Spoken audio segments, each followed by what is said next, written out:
नमस्कार. लक्षवेधीमध्ये आपल्या सगळ्यांचं स्वागत. मी प्रसाद काथे. पवारांचे दोन गट राजकारणात आत्ता सक्रिय आहेत. या दोन्ही गटांचं आपापसात जुळत नाही आहे, पण त्यांना एकमेकांसोबत जुळवून घ्यायचं आहे. कारण जानेवारी महिन्यातल्या शेवटच्या आठवड्यात झालेली दुर्घटना ही काहींसाठी इष्टापत्ती ठरू शकते, तर काहींना यातून मार्ग काढायचा की नाही ते ठरवायचं आहे. मुद्दा आहे पवारांच्या विलिनीकरणाचा, पवार गटाच्या विलिनीकरणाचा.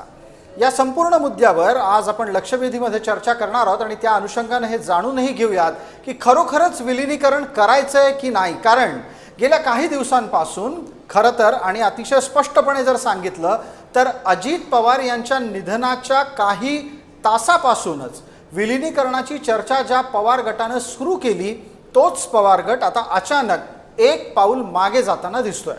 पवार गटाला विलिनीकरण नको, सध्या ती चर्चा नको असं म्हटलं जात असताना दुसऱ्या बाजूला राष्ट्रवादीनं थेट सवाल उपस्थित केलाय की नक्की विलिनीकरण कोणाचं कोणात होणार. या मुद्द्यावर दोन्ही गटांच्या बाबतीतल्या भूमिका टप्प्याटप्प्यावर बदलताना दिसल्या.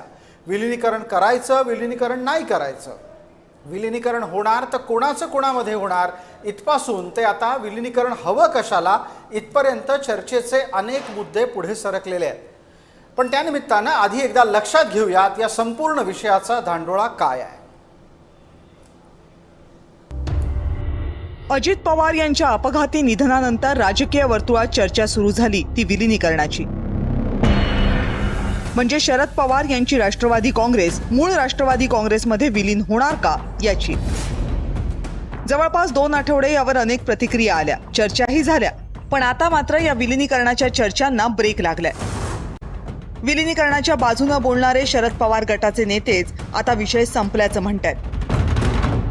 आमदारांना बोलवतात, पुढे एका लाईनीत बसवतात आणि सांगतात की बाहेर जाऊन तुम्ही विलिनीकरणाबद्दल बोलू नका. हा विषय संपलेला आहे. अजितदादा असताना अजितदादांबरोबर आमची चर्चा काय झाली हे त्या ठिकाणी आम्हाला माहिती आहे. एवढंच नाही तर अजित पवार स्वतः विलिनीकरणाच्या बाजूनं होते असा दावा शरद पवार गटाचे प्रदेशाध्यक्ष शशिकांत शिंदे यांनी केला. माझ्या माहितीप्रमाणे दादांना पक्षाच्या दोन्ही एकत्रीकरणाच्या संदर्भामधला निर्णय झाला होता. अनेक लोक त्यांचे पण बोलतायत. आता मला वाटतं की आम्ही हा विषय आता स्वतः बंद केलेला आहे. दुसरीकडे कोणत्याही आमदारानं विलिनीकरणाच्या मुद्द्यावर बोलू नये असे आदेश सुनेत्रा पवार यांनी आमदारांच्या बैठकीत दिल्याचं कळते. कारण स्पष्ट आहे, राष्ट्रवादी काँग्रेसकडे 40 आमदार आहेत. महायुतीत त्यांचं स्थान पक्क आहे. शरद पवार गटाच्या 16 आमदारांची भर पडली असं गृहीत जरी धरलं तरी सत्तेच्या समीकरणांमध्ये फारसा फरक पडणार नाहीये. उलट नव्यानं आलेल्या आमदारांना राष्ट्रवादीच्या कोट्यातून मंत्रिपदं द्यावी लागतील. या सर्व कारणांमुळेच बहुधा राष्ट्रवादीचे नेते विलिनीकरणासाठी उत्सुक नाहीत. ब्युरो रिपोर्ट, जय महाराष्ट्र. लक्षवेधीच्या आजच्या चर्चेमध्ये आपल्या सोबत असलेले मान्यवर कोण याचा पटकन आपण परिचय करून घेऊयात. आपल्या सोबत पवार गटाचे दोन्ही प्रतिनिधी आहेत. महेश चव्हाण आहेत, ते शरद पवार राष्ट्रवादी काँग्रेसचे प्रतिनिधी म्हणून आपल्या सोबत चर्चेत आहेत. आपल्या सोबत विकास पासलकर राष्ट्रवादी काँग्रेसचे प्रवक्ता या नात्यानं आहेत. आपल्यासोबत भारतीय जनता पार्टीकडूनही या चर्चेत प्रतिनिधित्व आहे. विनायक आंबेकर भाजपाचं चर्चेतलं प्रतिनिधित्व करतायत आणि त्याच्या जोडीला राजकीय विश्लेषक म्हणून उमेश घोंगडे आहेत. पटकन पहिला मुद्दा अतिशय थेटपणे असा उपस्थित राहतो इथे, तो मला विचारायचा आहे. शरद पवार गटाच्या प्रतिनिधींना, राष्ट्रवादी काँग्रेस शरदचंद्र पवार गटाचे प्रतिनिधी म्हणून महेश चव्हाण आपण आहात. महेशजी, अजित पवारांच्या निधनाच्या काही तासांनी जी चर्चा तुम्ही सुरू केली होती ती आता बंद का करावीशी वाटतेय? प्रतिसाद मिळत नाहीये म्हणून चर्चा करायची नाहीये का विलिनीकरणाच्या मागचा खरा हेतू उघड झालाय? प्रसादजी, सगळ्यात प्रथम हा पक्ष जो आहे तो शरद पवार साहेबांनी 1999 साली स्थापन केलेला पक्ष आहे आणि लाखो कार्यकर्त्यांच्या आणि पदाधिकाऱ्यांच्या जोरावर त्यांनी ह्या उंचीपर्यंत किंवा या लेवलपर्यंत हा पक्ष आणून ठेवला.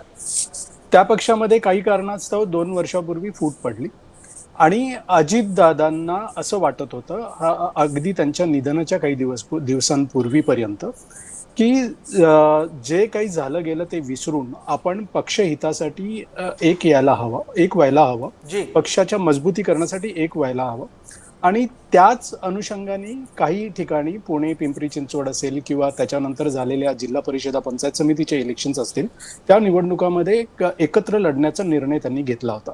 काही ठिकाणी त्यांनी जाहीर वक्तव्यही केली होती की त्यांना पुन्हा एकत्र यायचे, झालं गेलं विसरून जाऊन आपण पुन्हा एकत्र यायला हवं. शरद आदरणीय पवार साहेबांबद्दल सुद्धा त्यांनी काही असे उद्गार काढले की त्यांच्यामुळेच मी जो काही आहे तो आहे वगैरे वगैरे. महेशजी, आपण जो वारंवार दावा करताय तो तुमच्या इतर पक्षातल्या तमाम नेत्यांनी मांडलेला आहे, पण आपण जर अजित पवारांचं वक्तव्य ऐकलं असेल तर जिल्हा परिषद निवडणुकीच्या रणधुमाळीच्या दरम्यान ते थेट म्हणाले होते विलिनीकरणाच्या बाबतीतली चर्चा नाही, आणि जर विलिनीकरण होणार असेल तर तुम्हाला एनडीए मध्ये यावं लागेल. तरीही तुम्ही सांगताय की हे विलिनीकरण होणार होतं.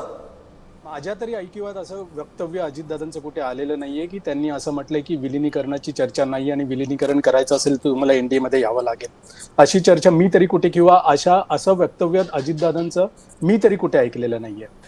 प्रश्न असा आहे की अजितदादांची जी काही इच्छा होती आणि अजितदादांच्या आमच्या नेत्यांसमवेत ज्या काही मीटिंग झाल्या होत्या त्या मीटिंग्सबद्दल आमच्या नेत्यांनी वारंवार वक्तव्य केलेली आहेत.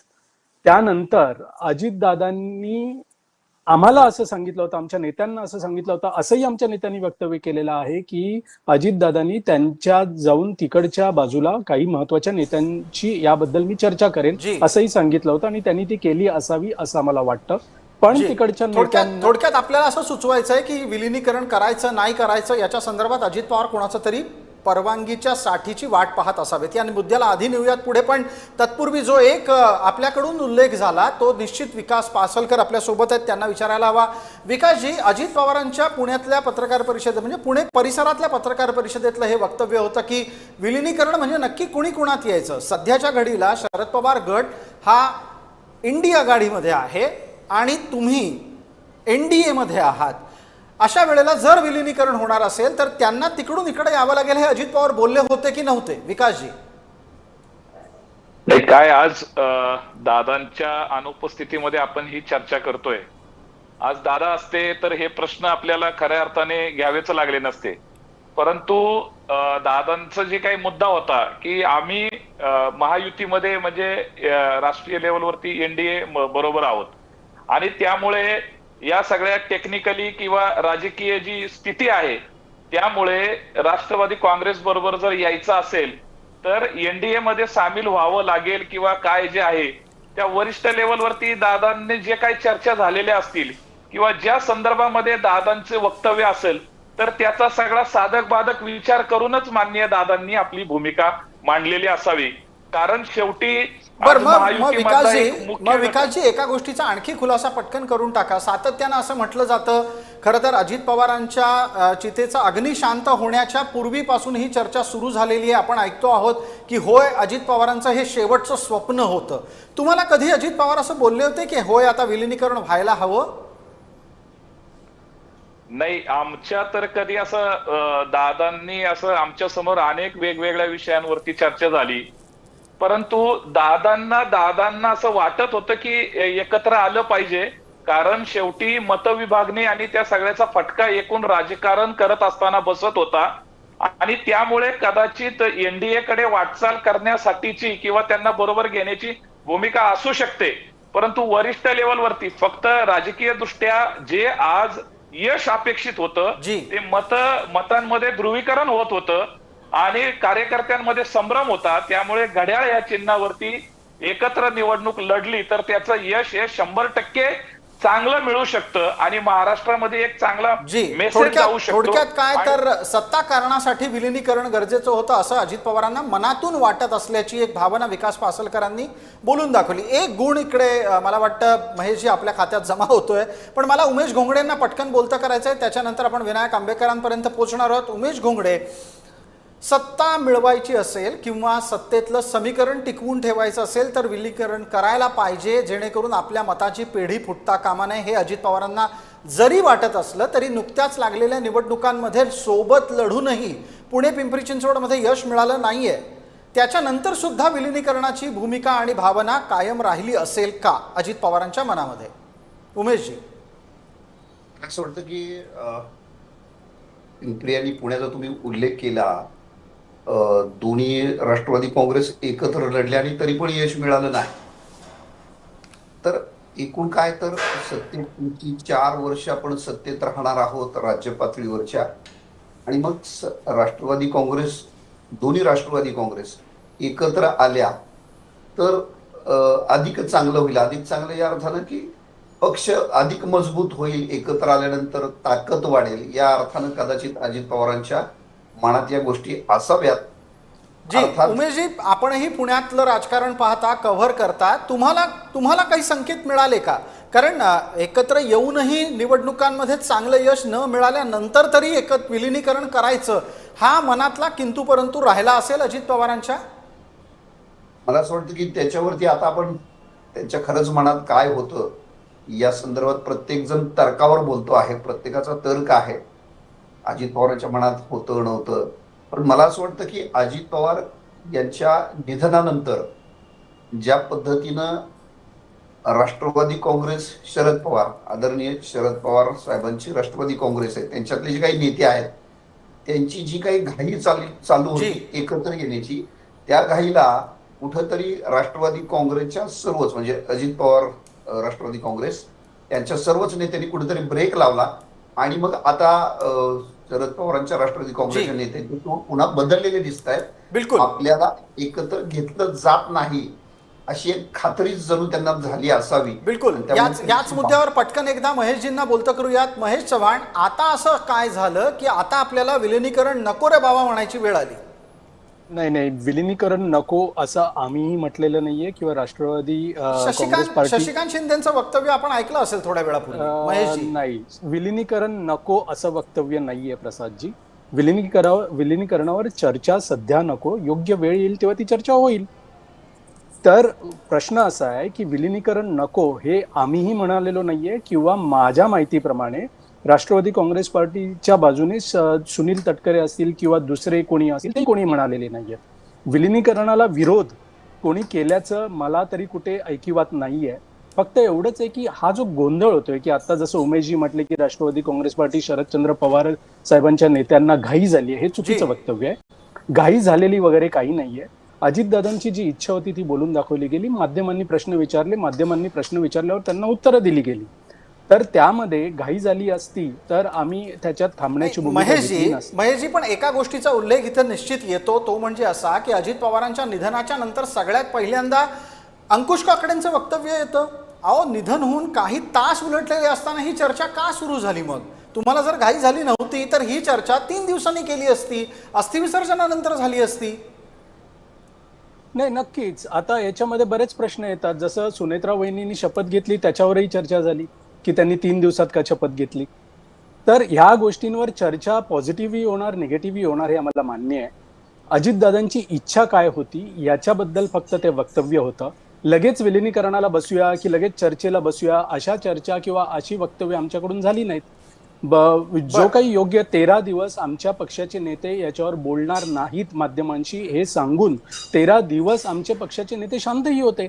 आपल्याकडे जनरली आपल्या धर्मामध्ये 13 दिवस दुखवटा असतो, तो पाळून झाल्यानंतर सर्व गोष्टी सुरू होतात. आपण असं म्हणता आहात की तुम्ही 13 दिवस शांत बसायचं ठरवलं, पण प्रत्यक्षात तसं दिसलं नाही. जवळपास सुरुवातीचे किमान 6 ते 7 दिवस सातत्यानं चर्चा होत होत्या आणि आता अचानक वळण वेगळं आलेलं दिसतंय. विनायक आंबेकर आपल्यापर्यंत येतो, पटकन याचा खुलासा करा. 2 जण म्हणजे थोडक्यात काय तर 2 पवार एकत्र येऊ नयेत हेच भारतीय जनता पार्टीच्या फायद्याचं आहे, फायद्याचं राजकारण सुद्धा आहे, हे आपल्याला लक्षात आल्यानं पडद्यामागून तुम्ही काही हालचाली केल्या आहेत का? कारण तसा संशय सगळ्यात जास्त येतोय आणि तो जाहीररित्या व्यक्त पण होतोय. सगळ्यात चांगली गोष्ट राजकारणात काय असते की आपलं अपयश दुसऱ्या कुणाच्या तरी माथ्यावरती फोडायचं, हा राजकारणातला प्रघात आहे. त्यामुळे या विषयावर मी बोलणार नाही. परंतु भारतीय जनता पार्टीचा स्टँड, भारतीय जनता पार्टीचे राज्यातले नेते मान्य देवेंद्रजी यांच्या चर्चावरती ज्या चर्चा चालू होत्या त्या दरम्यान त्यांना विचारलेल्या प्रश्नावर एक स्पष्ट उत्तर दिलं की त्या दोघांनी एकत्र यायचं का, कसं यायचं, कुणी कुणामध्ये विलीन व्हायचं, कधी व्हायचं, हा सगळा त्यांचा अंतर्गत प्रश्न आहे. भारतीय जनता पार्टी त्याच्यामध्ये कधीही ढवळाढवळ करणार नाही. इवन मला तर आठवते की देवेंद्रजींनी अतिशय चांगला शब्दप्रयोग केला होता, जी. कारण त्यांना सारखे पत्रकार विचारायचे तुमचं मत काय. ते म्हणले जर ते माझ्याकडे अजून आलेच नाहीत की आम्ही विलिनीकरण करतोय, तुमचं म्हणणं काय, तर मी उगीच पतंग कशाला उडवू. नाही नाही त्यामुळे नाही हे नाही जे नाही. सगळे- एक मिनिट विनायकजी मला वाटतं की तुम्ही थोडंसं सोयीस्कररित्या मांडता आहात. याच संपूर्ण प्रकरणावर मुख्यमंत्र्यांचं वक्तव्य होतं की त्यांना भाजपाची परवानगी घ्यावी लागेल. हे वाक्य आता नाही विसरून चालणार आणि कदाचित त्या परवानगीच्या प्रकरणामुळे आता ब्रेक लागलाय का चर्चेला? परवानगी घ्यावी लागेल. एनडीए मध्ये जर ते राहणार असतील तर. आता तुम्ही चर्चा करताय की एनडीए मध्ये राहायचं का नाही अशी त्यांची चर्चा होती असं तुम्हीच सांगताय. जी. त्यामुळे देवेंद्रजींचं म्हणणं अगदी स्पष्ट होतं, जर ते विलीन झाले आणि नंतर आमच्याकडे आले तर त्यांना एनडीए मध्ये राहण्याबद्दल आमची परवानगी घ्यावी लागेल. परंतु विलिनीकरण करायचं की नाही ही जी पहिली पायरी आहे तो त्यांचा अंतर्गत प्रश्न आहे. आणि दुसरी महत्वाची गोष्ट देवेंद्रजींनी जी सांगितली अशी की त्यानंतर विलिनीकरणाचं त्यांचं ठरलं की ते आमच्याशी बोलायला येतील, आहे. त्यावेळेला आम्ही आमची परवानगी देऊ. हे बरं, मग अगदी एकदा उघड पटकन होतं. आपण विकासजींपर्यंत पोहोचूयात. विकास पासलकर आपल्या सोबत आहेत, राष्ट्रवादीचे प्रवक्ता या नात्यानं. विकासजी, तुम्ही परवानग्या वगैरे घेता का भाजपच्या तुमच्या पक्षाचे निर्णय घेण्यासाठी? नाही नाही, हे बघा, परवानग्या वगैरे असा विषय नसतो. शेवटी आपण कॉलिशनच्या गव्हर्नमेंटमध्ये आहोत आणि एनडीएचे घटक आहोत. त्यामुळे शेवटी आम्हाला कुठल्याही पक्ष किंवा काय, आज तर खरं दादांच्या आज नसताना ही चर्चाच मुळामध्ये अशा वेगळ्या अंगाने जाते. कारण जर दादा असते तर ह्या पक्षाची विलीनीकरण व्हावं न व्हावं हा त्यांनी घेतलेला निर्णय आणि त्यांनी त्या पद्धतीने तो पुढे नेला असता. परंतु शेवटी एनडीए मधले घटक आहोत ना, ज्यामुळे कुठल्याही एखाद्या गोष्टीचा निर्णय घेताना तर आपण महायुतीमध्ये आहोत, एनडीए मध्ये आहोत, तर वरिष्ठ किंवा त्या पातळीवरती पक्षाच्या वरिष्ठ पातळीवरती आपण ज्यांच्या बरोबर समन्वयाने आहोत त्यांना बोलणं किंवा त्यांची चर्चा करणं अत्यंत योग्य आहे. जी, पक्षांतर्गत भाग जेव्हा थोडक्यात असतो, काय तेव्हा थोडक्यात काय तर स्थानिक विकासजी पासलकर असं सांगू इच्छित आहेत की आघाडीचं राजकारण जर आपण करत असू तर समन्वय राखायला हवा. आता पटकन या चर्चेच्या पुढच्या टप्प्यात सरकूयात. जवळपास एक आपल्या हातामध्ये 12 मिनिटं उरलेली आहेत. वेळ मर्यादेची प्रत्येकाला पटकन आठवण करून देतो. मला आता विचारायचं आहे आपल्यासोबत असलेल्या उमेशजी घोंगडे यांना. उमेशजी, ही चर्चा महाराष्ट्रात लपून राहिलेली नव्हती की अजित पवार येणं केनं प्रकारेनं आज नाही तर उद्या काकांसोबत जातील, त्या बदल्यात शरद पवारांना राज्यसभेवर धाडलं जाईल, त्या बदल्यात सुप्रिया सुळेंना केंद्रात मंत्रिपद मिळेल, त्या बदल्यात अजित पवारांकडे पूर्ण पक्षाचा एकत्रित नियंत्रण कंट्रोल आलेला असेल. तुम्ही ही चर्चा ऐकली होती की नाही? आणि ही जर चर्चा तुम्ही ऐकली असेल तर आता ब्रेक लावणारी लवंगी कुणी पेटवली? प्रसादजी, मला असं वाटतं की हे तुम्ही जे सांगितलं ही चर्चा संपूर्ण महाराष्ट्रभर गेले काही महिने होती, विशेषतः गेल्या महिन्यात 2 महिन्यामध्ये मोठ्या प्रमाणात होती. पण वस्तुस्थिती अशी आहे की आता पूर्ण चित्र बदललेलं आहे. माननीय अजितदादा आता आपल्यामध्ये नाहीत आणि आता जो काही अजित पवारांचा राष्ट्रवादी काँग्रेस पक्ष आहे त्यांचे जे काही नेते आहेत, सर्वोच्च नेते असतील किंवा तटकरे आणि माननीय प्रफुल्ल पटेल सारखे नेते असतील, या लोकांना जी राष्ट्रवादी शरद पवार साहेबांची आहे ती त्यांना सोबत नकोच आहे. म्हणजे काय तर आता माननीय आपले मित्र आहेत चव्हाण साहेब, त्यांना ते कदाचित माझं बोलणं आवडणार नाहीये, मात्र शरद पवारांच्या राष्ट्रवादी काँग्रेसच्या नेत्यांनी प्रयत्न केला, मात्र अजित पवारांच्या राष्ट्रवादी काँग्रेसकडनं त्यांना अपेक्षित असा प्रतिसाद गेल्या 10-12 दिवसात मिळालेला दिसत नाही. आणि त्यामुळे कदाचित ती भाषा बदललेली आहे. आणि तुम्ही चर्चा म्हटलं तर ती चर्चा सुरुवातीपासून होती आणि अर्थात दादा गेल्यानंतर या सगळ्या गोष्टींना अर्थ नाहीये. मात्र एक स्पष्टपणे महाराष्ट्रात दिसते गेल्या 10-12 दिवसात की शरद पवारांच्या राष्ट्रवादी काँग्रेसला विलिनीकरण अत्यंत हवं होतं, मात्र अजित पवारांच्या राष्ट्रवादी काँग्रेसच्या उमेशजी पटकन एक 30 सेकंदात सांगू शकाल का हवं होतं हे शरद पवारांना विलिनीकरण? त्याद्वारे त्यांना स्वतःची राज्यसभा निश्चित करायची होती का? त्याद्वारे शरद पवारांना सुप्रिया सुळेंच्याकडे पूर्ण पक्षाचं नियंत्रण स्थापित करायचं होतं का? आणि त्याद्वारे आपोआप त्यांना पार्थ पवारला रस्त्यातून बाजूला करायचं होतं का? मला असं वाटतं की शरद पवार साहेबांना राज्यसभेच्या खासदारकीची किती आसक्ती होती माहित नाहीये, मात्र त्यांच्याकडे जा उरलेला राष्ट्रवादी काँग्रेस पक्ष आहे त्याच्यातले जे नेते आहेत, मुख्यतः सुप्रियाताई आहेत, अन्य काही नेते आहेत आणि एकूण पक्षाचं जे भविष्य आहे तर ते अजित पवारांच्या सोबत गेलं. कारण पुढची 4 वर्ष अजित पवार हे सत्तेत असणार आहेत, त्यामुळे अजित पवारांच्या सोबत गेलं तर ते अधिक योग्य होईल या भूमिकेतनं मला वाटतं पवार साहेबांनी तसा विचार केला असावा. बरं, एकदा पटकन आता विकास पासलकरांपर्यंत पोहोचूयात आणि त्याच निमित्तानं पटापट आपण महेश चव्हाण यांच्याही पर्यंत जाणार आहोत. विकास पासलकर, तुम्ही प्रतिसाद दिला नाही, तुम्हाला भीती वाटतेय का की जर समजा आपण विलिनीकरण केलं, म्हणजे आत्ताच्या नेतृत्वाच्या अनुषंगानं प्रश्न आहे आणि यात बोलत असताना कृपया आता हे परत सांगू नका की अजित पवारांच्या अनुपस्थितीची चर्चा ही त्याच अनुषंगानं वेगळ्या वळणावर जाते की जर समजा विलिनीकरण झालं तर सुप्रिया सुळे पुन्हा बॉस होतील. भीती वाटतेय तुम्हाला? नाही, भीती वाटण्याचा इथं विषयच येत नाहीये. दोन्ही पक्षांची वेगवेगळी आयडेंटिटी आहे. तुम्ही लक्षात घ्या, टेक्निकली अडचणी आहेत. पक्षाची जबाबदारी कुणी घ्यायची? आज आमच्या राष्ट्रवादी काँग्रेस पक्ष अजितदादांच्या नेतृत्वाखाली एवढे 40-42 आमदार आहेत, आमचे राज्यसभेमध्ये खासदार आहेत, आणि त्यावेळेस कुणी कुठे कशामध्ये विलीन व्हायचा हा एक वेगळा प्रश्न आहे. आणि जी परिस्थिती माझ्या मित्र चव्हाण यांनी सांगितली की माननीय दादांचा अंत्यविधी होत असताना ह्या चर्चा ज्या पद्धतीने, खऱ्या अर्थाने या चर्चा मीडियाच्या माध्यमातून व्हायलाच नाही पाहिजे. या चर्चा अशा होणं अत्यंत चुकीचा संदेश गेलेला आहे या माध्यमातून. आणि माननीय या राज्याच्या उपमुख्यमंत्री सुनेत्राताई पवार यांनी जो शपथविधी घेतला तो कुठल्या परिस्थितीमध्ये घेतला ही सुद्धा परिस्थिती आपण पाहिली पाहिजे. कारण विकासजी ही चर्चा काही माध्यमांनी नाही सुरू केली. माध्यमांनी थोडंच जाऊन अंकुश काकडेंना सांगितलं होतं की अजित पवारांच्या निधनानंतर पहिल्या 3 तासातच विलिनीकरणाचा मुद्दा काढा म्हणून. ही चर्चा राजकारण्यांनी केली आहे म्हणून त्याचा विषय पुढे सरकलाय. नाही, माध्यमांना मी म्हणत नाही, ही चर्चा माध्यमांमध्ये करायची नसते, ही चर्चा बैठकीमध्ये करायची असते. आणि ज्या चर्चेला असं वेळ आहे, आता वेळ जाऊन द्यायला हवा होता, परंतु असा वेळ जाऊन न देता जे काही प्रसिद्धी माध्यमांमध्ये जाऊन जे बोललं गेलं ते अत्यंत चुकीचं आहे. आणि त्यामुळं त्या विषयाला वेगळं वळण लागलं गेलं. राज्यामध्ये दुखवटा होता, लोक त्या दुखवट्यामधनं दादांचं जाणं, एक लोकनेता गेलेला होता, एवढा मोठा नेता झालं, सर्वसामान्य लोकांना अक्षरशः धसका बसलेला होता. आणि अशा वेळेस अशी चर्चा करणं अत्यंत चुकीचं होतं. आणि आजच्या घडीला माननीय सुनेत्राताई पवार यांनी या राज्याचं ज्यावेळेस उपमुख्यमंत्री पद भूषवलं किंवा ते शपथ घेतली, ती परिस्थिती वेगळी होती. बिलकुल.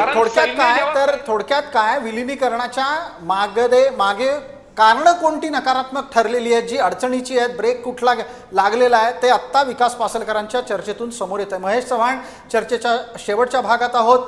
तुम्ही स्वीकारायला हवं की जी चर्चा ज्या वेळेला करायला हवी आणि जी चर्चा जिथे बसून करायला हवी तिथे तशी न होता तुम्ही सुरू केलीत, म्हणूनच आता हे विलीनीकरण रखडलंय. हे खरं कारण आहे का सुप्रिया सुळेंच्या हाताखाली काम करायचं नाहीये 40 आमदारांना म्हणून विलीनीकरण टाळलं जात आहे? खरं काय ते सांगा.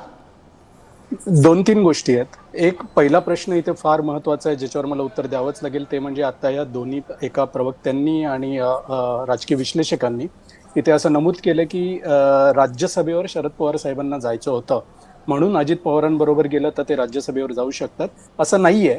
आपल्यालाही माहिती आहे प्रसादजी, महाविकास आघाडीमध्ये आज इतकं संख्याबळ आहे की शरद पवार साहेबांना ते राज्यसभेवर पाठवू शकतात. पहिला मुद्दा.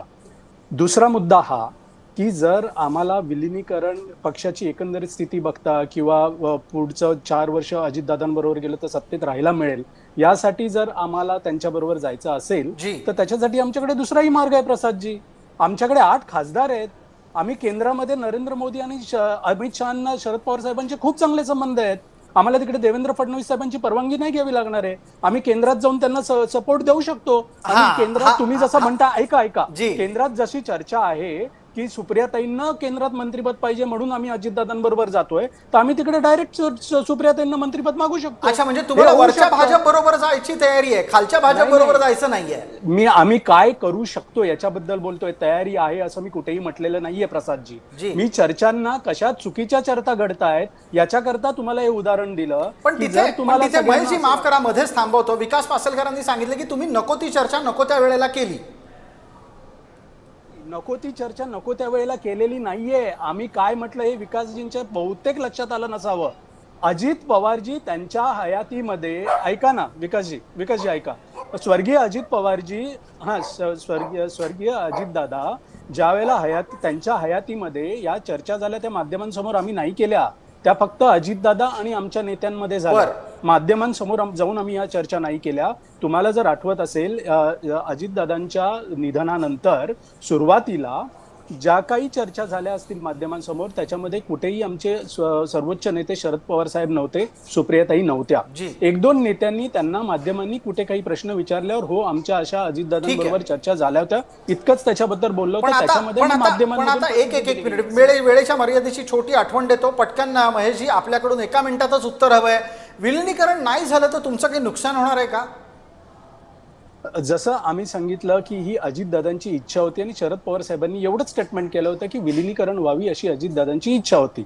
दुसरी गोष्ट, जर विलिनीकरण नाही झालं किंवा झालं तर दोन वेगवेगळ्या गोष्टी आहेत. आम्ही हे अमान्य करू शकत नाही की जर आमचा पक्ष एक होता, ही गोष्ट लक्षात घ्यावी लागेल. आमचा पक्ष एक होता त्यावेळेची ताकद आणि आमच्या पक्षात फूट पडल्यानंतर त्यावेळी दोन्ही पक्षांची ताकद यामध्ये नक्कीच फरक आहे. ठीक आहे, पटकन आता उमेश घोंगडेंकडे जातो वेळेच्या मर्यादेमध्ये. फक्त आणि फक्त मिनिटभरामध्ये उमेश घोंगडे सांगा, रोहित पवार सांगून गेले आहेत बुधवार म्हणजे उद्याच्या दिवशी ते एक पत्रकार परिषद घेतील आणि विलिनीकरणाच्या संदर्भातले अनेक गौप्यस्फोट करतील. त्यात सुद्धा त्यांनी असं आणखी पिल्लू सोडलंय की अजित पवार सत्ता सोडून रस्त्यावरच्या लढाईत त्यांच्या सोबत येणार होते.